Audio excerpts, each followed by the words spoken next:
Welcome back, everybody, as we continue to talk to the Jock Doc, Dr. Sergio Alvarado from the Desert Institute of Sports Medicine on another big week here, getting ready for Super Bowl 56. I know Doc is a huge sports fan, especially a football fan, and obviously you, like everybody else, are pretty excited about what's going to be happening on Sunday. That's right. Got the Buffalo Wings going, and I'm sure you guys see Adrian smiling, so I'm sure he's got his Super Bowl fixings ready to go. By the way, how does the Jock Doc celebrate? So you got the Buffalo Wings. Let me hear what the spread's going to be like at Doc Alvarado's house right now. What do you have?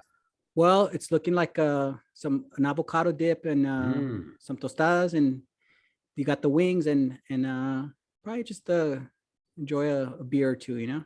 I love avocado. By the way, avocado dip is great. It's part of the good fat, right? If you're going to put fat in your body, there's good fat and bad fat, and avocado always falls on the good side. Yep. You get your omega-3, you know? That's exactly right. Good. And are you rooting for one team in particular? Or you want to just see a great game? I want to see a great game, but I'm leaning towards the Bengals. You know, they're I know who Adrian's going for.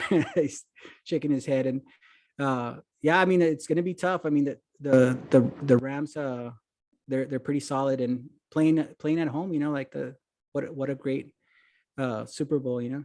I'm rooting for the Bengals too, but I won't be upset if the Rams win. I mean, I'd be happy for Matt Stafford. Like I've said earlier, since as a Jets fan, I have zero skin in this game. All I want to see is just a really good football game when it's all said and done. That's right. Yeah. And you know, exactly. Like I think last year, that I was rooting kind of for a little bit more for Tampa, but like you know what, if the Rams win, good, because they deserve it. They've worked hard and obviously, you know, like any game, like the better team will win. There you go. All right. Let's talk about what's going on right now with the Winter Olympic Games in China. And, you know, the controversy surrounding the 15-year-old athlete who tested positive for steroids and obviously now out of the Olympic competition for a chance to win a gold medal. But I think the biggest takeaway is this: 15 years old and steroids, Doc. I mean, you know, that has been something that the Olympic Committee, the IOC, has been really trying to eliminate over the years. And hearing that news just it made you kind of shake your head in disbelief. Yeah, and especially at this level and this far, you know, like I don't know if you saw that it had resurfaced that this is the second violation that Valieva has done. And unfortunately, you know, like that, she, like you said, young and impressionable, and it kind of, whoever's pushing this agenda, like is not doing her any service, you know. Unfortunate and tragic for the sport itself too, you know.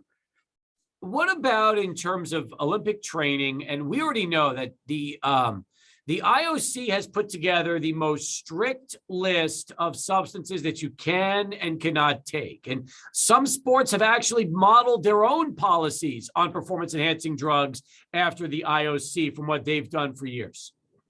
Right. And the, you know, with Valieva, the TMZ is it's how it's referred, but it's tromethazine that was abused. Outside, it's used actually for chest pain, and it was put on the World Health Doping list about 4 years ago. And you're right, they're getting stricter. On one side, I kind of have to say that I'm kind of disappointed, because at the same time that, you know, like this isn't Russia's first, you know, infraction. In fact, I mean, like this all started from the Sochi Games, you know, when 2014, and this is how right now why a lot of people that, you know, they question, they're like, why isn't Russia allowed to show their flag? And I think they were a little soft, actually, and in fact, I mean, like this, I think that the message should be, hey, we're not accepting this. I could see the other side too, that some athletes had nothing to do with this, and then the whole country kind of takes a toll here, you know. I'm with you on that one. But at the same time, do you believe that right now, in terms of Olympic competition, is the drug testing strict enough, in your opinion? I think so. And I think what I think the rules are fabulous. I think the enforcement needs a little bit work. And I think, it's gotta come clean and well, I mean, you did see actually this time, like they're holding the medals, and I don't know if they were stripped already. Like I haven't followed that part. I don't know if you, but I know that right now, like the on the team sport that Valieva, like right now that they haven't given any medals. So Mhm. will they be stripped, or I don't know, like, so that's where I think they could be a little bit tougher as far as the enforcement. Dr. Sergio Alvarado joining us from the Desert Institute of Sports Medicine here on the Jock Doc segment on Sports Talk. They are expanding their location and will reopen the first week of March. 2267 Traywood Suite G. You can call ahead to book appointments now with the Desert Institute of Sports Medicine as we continue our conversation here on the program. I'm wondering about this because every time we always find out about athletes and being, that they fail a drug test, then you find out some kind of substance. I feel like if you're not a competitive athlete or a bodybuilder or something, a lot of this stuff, it all sounds the same. You don't know what it does. And that's the biggest thing is when you really get involved in competitive athletic training, like I said, it's bodybuilding, figure fitness, a professional athlete, even a college athlete at that point. There's so many do's and don'ts. And I got to ask you, I mean, is the drug, is the list of substances you can take or not take, is it too strict, Doc? Do you feel like there are some things that should be allowed that are on the ban list and vice versa?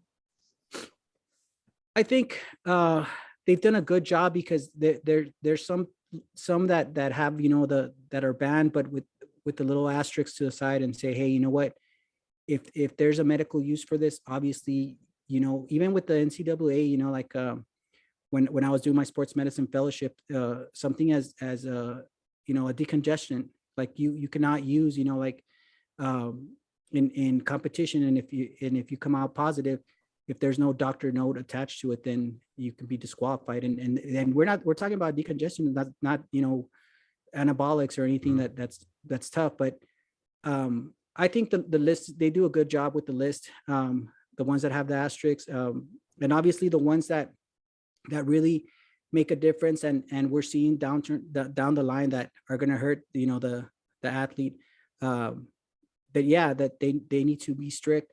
In the high school level, they've done studies, and it's not as prevalent, but I was kind of surprised to see that, that this big study that they did, about 6% of high school athletes, at the age of 14 were already using anabolics.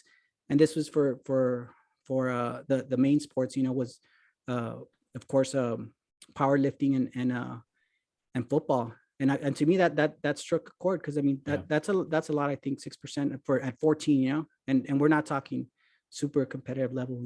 When you talk to your student athletes about what they should do to help them with muscle mass gain and strength and recovery, what are some of your favorite things to recommend to them to take that are perfectly legal over the counter, but can also do the same job?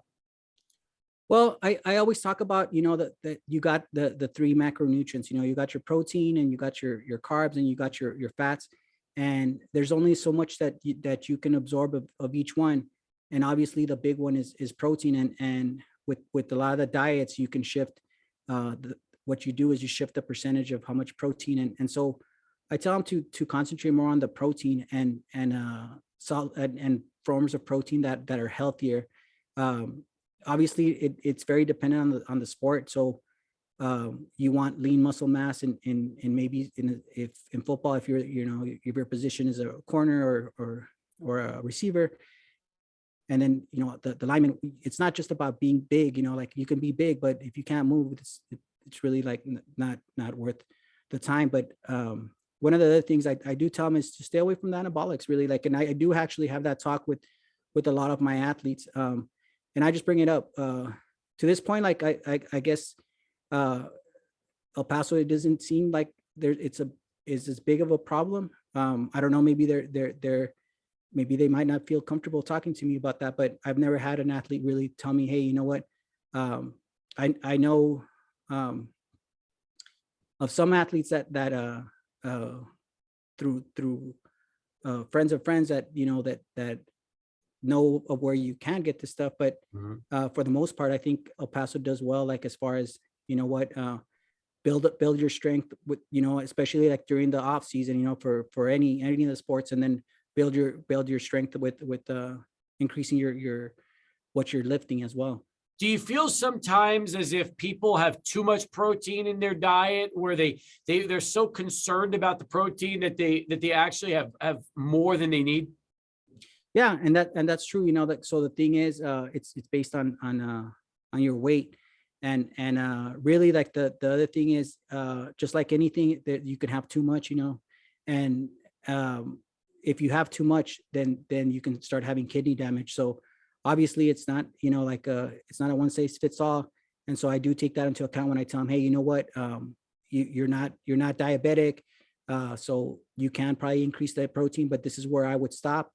And anything beyond that, you're really not your body's not gonna do much with it, other than hurt you and your kidneys, No, I totally understand. Again, the Desert Institute of Sports Medicine is expanding their location, set to reopen the first week of March. 2267 Traywood Suite G. You can call ahead to book appointments now. That number, 915-256-9751. That's 915-256-9751. And of course, our doc jock, Dr. Sergio Alvarado, El Paso board certified in family medicine with an added qualification in sports medicine. Have you been watching any of the Winter Olympic Games and checking some of that out the last week or so? Yeah, it's actually the figure skating is one that I kind of follow like every time, and I think they maybe obviously they practice hard, but I think they could do a little bit better on the music. I don't know, it just wasn't as much of it. And then you could, I guess, with China, they're really lacking on the snow. So like when yeah, they are. That you could tell that it was fake snow because in the back, and it really affected I don't know if you guys were able to see that on the downslope, that people just kept falling because of and I think it affected unfortunately the athletes, and it was just kind of like survival mode. I'm with you on that one. I agree. Well, listen, enjoy Sunday, especially with the wings, the avocado dip, and everything else you've got going on. And look forward to a great game, and look forward to the next time we get to chat with you back here on the show. Doc, thanks so much for the time as always. Thank you, Steve. Thank you, Adrian. You guys have a great one too. You too.